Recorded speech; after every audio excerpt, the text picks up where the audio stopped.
Hey, my people. So I'm gonna try my best to do a short video today, just about something I was contemplating earlier about sitting in God's presence.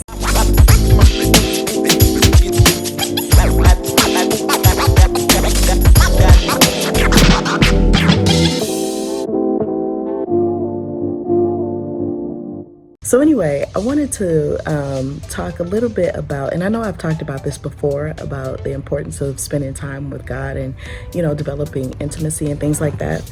But like this morning, I was just thinking about how usually just as I have been developing my relationship with God and how I definitely have the whole getting up in the morning and doing quality time. That's down pat, right? I feel like if I don't do that, my day just goes different. Let's say I forget to get up, or I'm so tired I don't get up in the morning, and then, okay, so I'll spend some time, later in the day, like after I drop off the kids at school, right? And before I, start my work, I'll do something. And a lot of times we feel like, okay, that moment in time that I set aside is enough for me, whether I read the word or I'm singing worship or I'm doing whatever it is that we decide to do, right? But I said, no matter what I decide to do that day, the most important part of the whole thing is actually silent prayer. It's actually taking a moment to just do nothing and just sit in his presence. So that's what I want to talk about, because even before, when I didn't know about ascending and all of that stuff, it was still, let me come to the Lord with my prayer request or my list, or let me, worship him, or let me, it's just always something that I'm coming to the Lord with, which is fine. He wants us to bring all those things to him. But the most important part is actually the listening part, So we say, oh, well, in order to get closer to God, what you need to do is read your word. What you need to do is pray. What you need to do is worship. What you need to do is go to church. These are all things that are still within our works, but they're still kind of like things that we're doing, right? I have found that one of the most important things, and what God is showing me now, is to actually sit before him with no agenda. Just rest. And what that looks like, it's actually really hard for me to do, because it's like to sit still, to not allowing my mind to wander on all of the other things, but really just focusing on him. Takes practice. It actually does take practice, and I have intentionally been trying to practice it. I'll put on some music, I still put on some worship music or things like that, just to set an atmosphere. Maybe I've worshiped already, but then I just have a moment where, not even a moment, I'm trying to do this for a period of time where I'm just focused on the Lord and just allowing him to take me where he wants to go, say whatever he wants to say. And so it's less of me talking, even speaking in tongues, because there's time for that, and I'm speaking in tongues and allowing the Holy Spirit to say what he wants to say and all that. But then I'm beginning to learn the importance of just letting him do what he wants and just being silent before him and allowing him to actually impart into me what he wants, and sometimes, you get a little sleepy. Especially you got the music going on and, you just kind of like relaxing. And so I would get super frustrated with myself about that, because I'm like, well, shoot, I need to be awake. I feel like I needed to be consciously aware of what's happening. But it's just like what I heard about, like when we're dreaming, God speaks to us a lot in our dreams, and he speaks to us a lot in our sleep, because we finally allowed our conscious mind and we've allowed our own thinking to rest, and we're asleep, and and then that's when he begins to impart into us things, and we have our dreams, and we, a lot happens at night.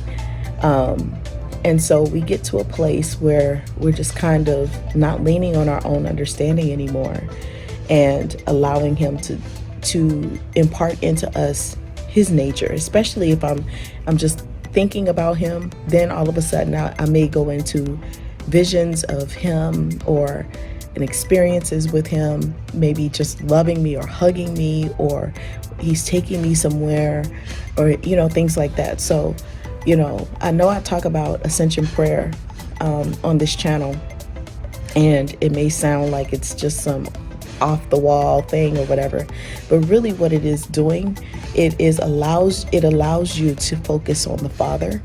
It allows you to set your affections and your mind upon him and allow him to heal you and to speak to you and to impart into you.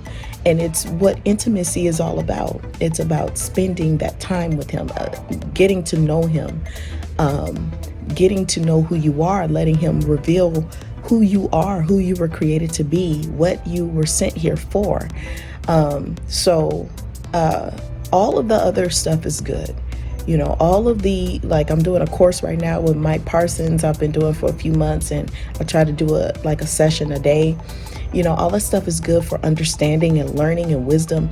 I read, the word and let that minister to me. The Holy Spirit, that's good. I listen to different videos. I'm praying. I speak in tongues. I may be exhorting. I may be decreeing and declaring. I may be doing all of this stuff. But I find that the most important thing is to actually quiet myself and allow the Lord to have his way. And it just accelerates you a whole lot more. You begin to have encounters with him. You begin to experience things. He begins to show you things. I'll give you an example. I had an encounter. Really, it was a vision in prayer one time. And God showed me. Now, there's many times where the Lord took me somewhere or showed me something, and he was showing me the power of the breath of life that he blew into us, right? And we have this because the Holy Spirit lives within us. And so anyway, in this particular this particular vision that I had, I was yoked to Jesus with a gold chain around my waist, and it was around his waist, and it was something that would never break. I just had this, he didn't say it, but I just knew that it would never break. So I was yoked to Jesus, and he made it official. It was like, you are now yoked to me type of thing.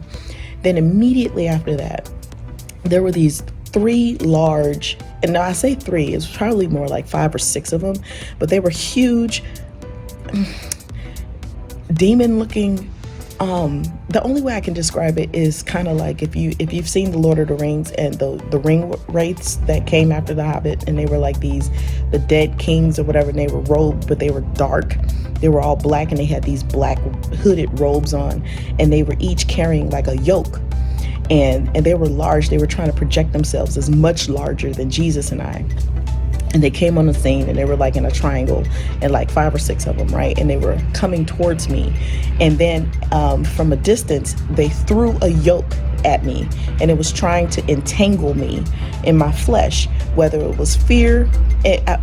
Nobody said anything, but it was just like, I knew this in the vision. It was like fear, anxiety, worry, lack, maybe some other things. And they were trying to yoke me. But Jesus said, no. You can't yoke her because she's already yoked to me. And he told me to blow. So it's weird because I was seeing myself and Jesus standing on the side of these, but then they were kind of coming at me. So it was like, I'm looking at the scene and yet I'm in the scene. It was, how visions are, it's weird. So anyway, they were trying to get into my flesh. And then Jesus whispered to me, he said, just blow. So I began to blow like this. And I was blowing over them. And as soon as I began to blow, they dissipated like chaff. If you guys have ever watched the Marvel movie, was it Endgame or not Endgame, but you know what I mean? When they began to have the population dissipated and it looked like chaff. They just began to disintegrate in the wind. So that's what it was, right? So then this morning, I'm reading in Psalms 1, of course, and it's I love the Passion Translation, so I was like, you know what, I'm gonna read the Psalms through with the Passion Translation. So the verse in Psalms 1, I believe is verse 4. First it was talking about the righteous and all of that, but then in verse 4 it was saying, how different are the wicked, they're like chaff blown by the wind, right? And I just had to make a note of that because I'm just like, oh my God, this is totally the vision that I had is the wicked are blown away like chaff. And that whole vision just came out, and it helped me to visualize what the word was saying. So that's another really good benefit of allowing the Lord to show you things and allowing him to give you visions, because visuals are hard to get out of your mind. If he shows you something, you're gonna see it. It's like you can't unsee that. And he can begin to unpack it more and more as you spend more time with him. So I definitely encourage you, however you get into his presence, to definitely make sure that you practice spending that quality time with him, as far as just being silent and just saying, Lord, here I am. Take me where you want me to go. Show me what you want to do. Holy Spirit, have your way.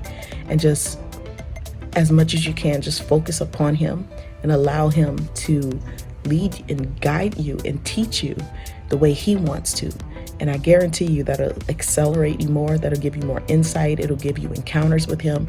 He begin to show you his love, your purpose in life, everything that he wants. So anyway, those were my thoughts this morning, and hopefully it blesses you and encourages you to practice his presence and to go further into knowing your God. All right, take care. Bye.